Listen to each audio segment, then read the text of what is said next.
Greetings.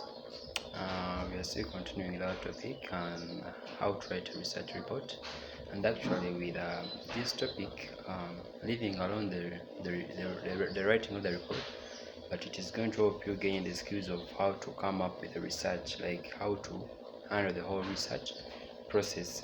But anyway, we are going on the fifth subtopic in this topic, and in this video, we are going to concentrate on the fifth subtopic, which is how to create a research design. So a research design is just a strategy for answering your research question using empirical data. Like in simple terms, the research design is the strategies you come up with to answer your research question. Like how are you going to collect the data? Which data methods are you going to use? Which procedures will you use in those data collection methods? How are you going to analyze that data? Like those strategies you come up with, the whole of that, the layout you make to follow when you're dealing with the whole process is what we call a research design.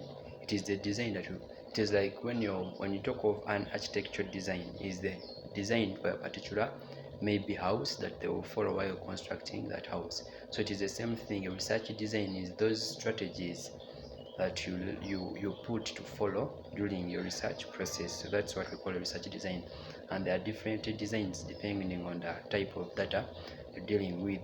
So creating a research design means making decisions about questions like about things like your overall aims and approach. What is your overall aim of the research and approach?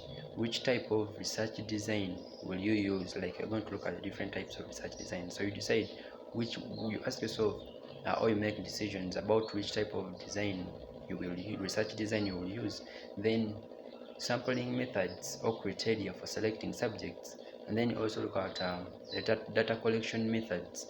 You look at the procedures you will follow to collect the data, and then the data analysis methods you will use, just like I've been trying to say previously. So that's all what a research design is all about. So a well-planned research design helps ensure that your methods match your research aims, and that you use the right kind of analysis for your data.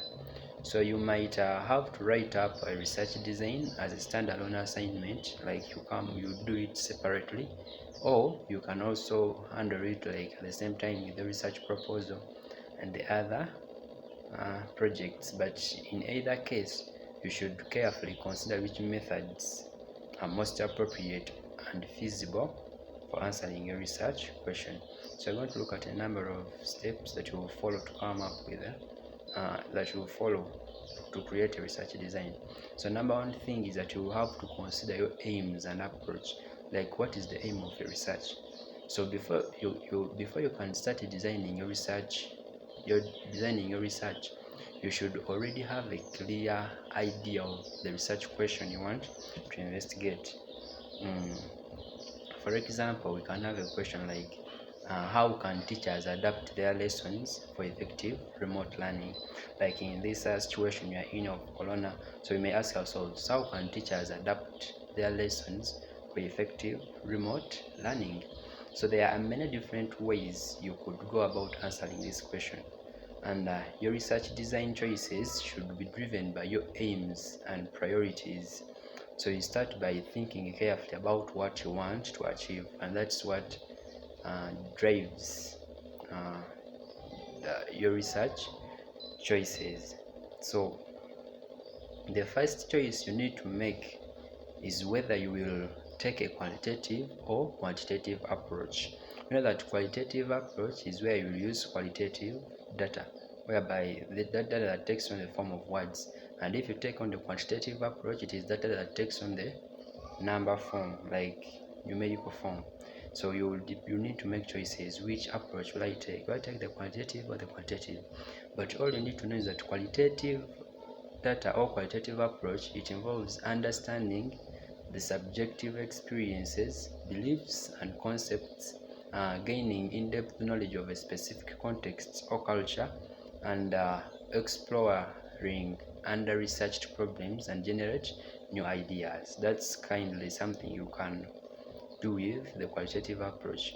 And then with the quantitative approach, it's all about measuring variables and describing frequencies, averages, and correlations. It can test hypotheses about relationships between variables. Like previously we are in position to look at what a hypothesis is.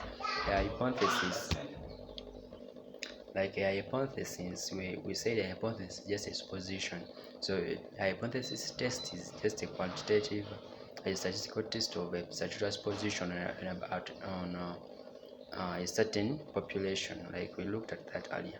And then it also tests the effectiveness of a new treatment, program, or product. So meaning if you have things that are related to such things, then you take on the quantitative approach. If it is related to what we've looked at under the qualitative, then you take on the qualitative approach. So qualitative research designs tend to be more flexible and inductive, allowing you to adjust your approach based on what you find throughout the research process. Like for qualitative research designs, they are flexible.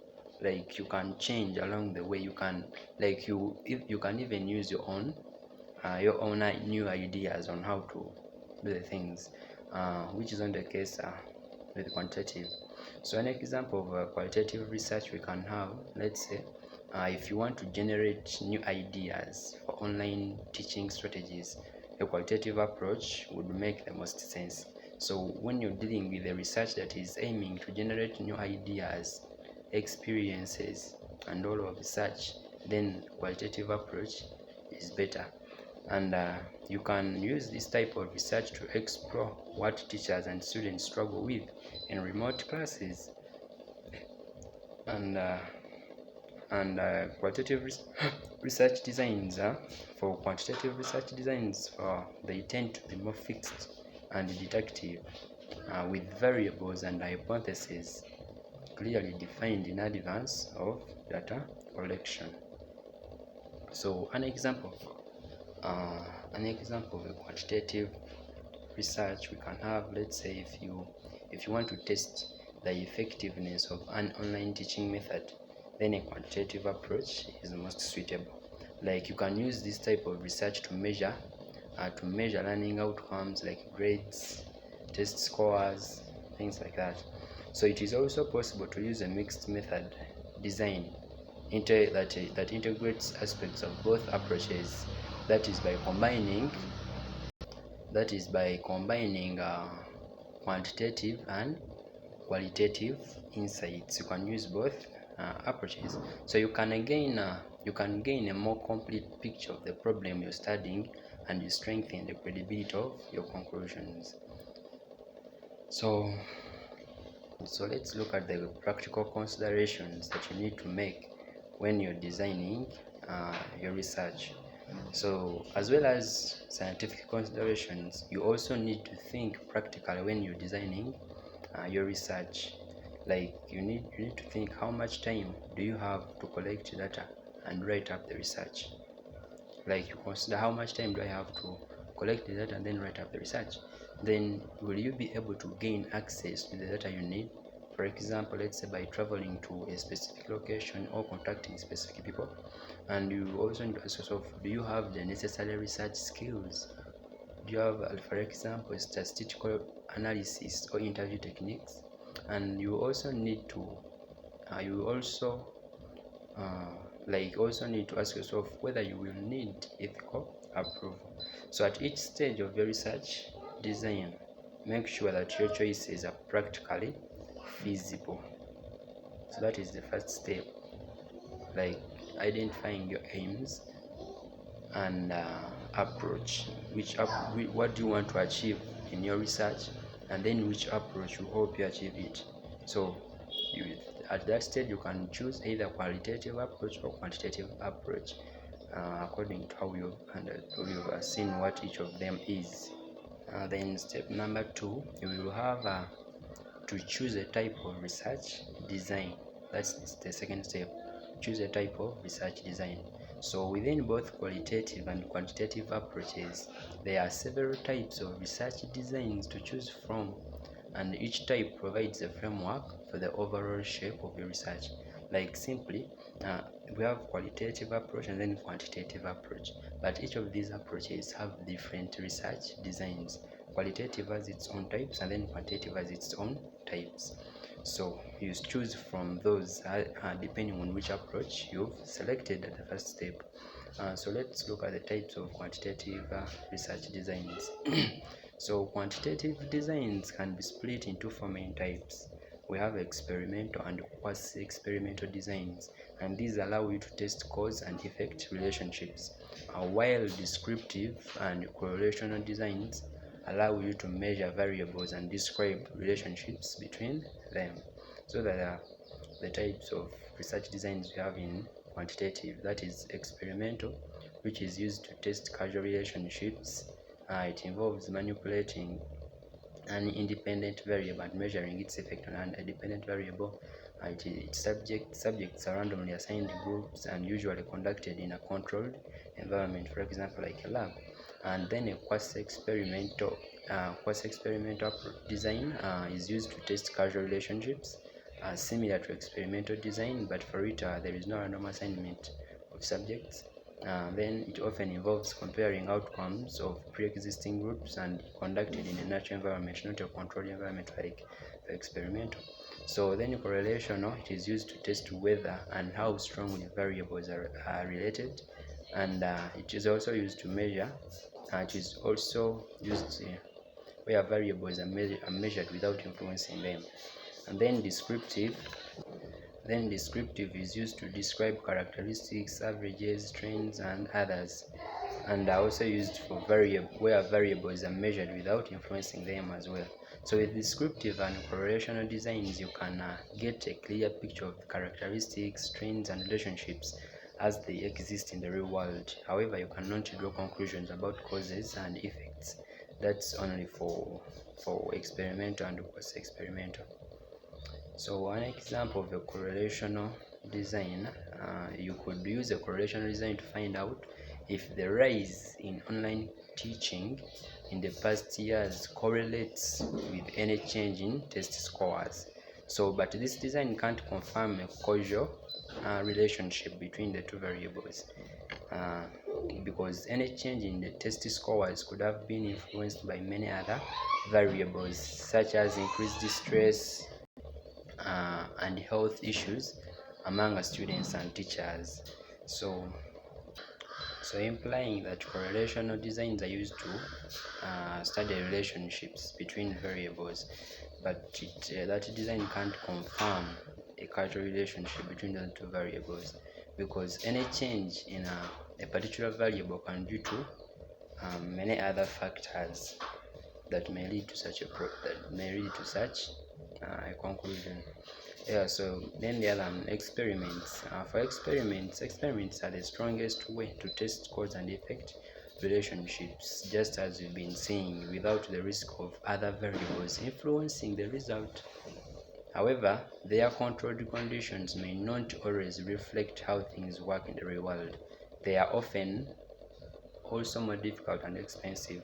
Like for experiments, with an experiment you can be very sure about the cause because the environment is controlled. You limit all the other variables and you remain with only the variables you're testing. So in that case, you can confirm strongly. But the only maybe setback with them is that things may not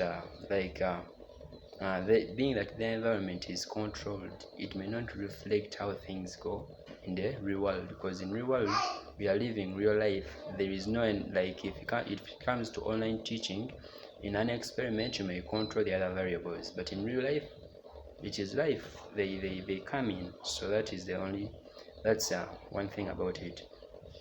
And then given that they are difficult and expensive, like for example, looking at this experimental design, whereby you could gather a sample of students and then randomly assign half of them to be taught online and then the other half to be taught in person. while controlling all the other relevant variables. So by comparing their outcomes in test scores, you can be more confident that it was the method of teaching and not other variables that caused the change in the scores. So that's it with this video. We're going to stop it here, and we shall proceed in the next video and look at the types of qualitative research designs, and we shall go maybe up to the end of this topic. Otherwise, thank you for watching. Subscribe and like if it has been helpful. Thank you.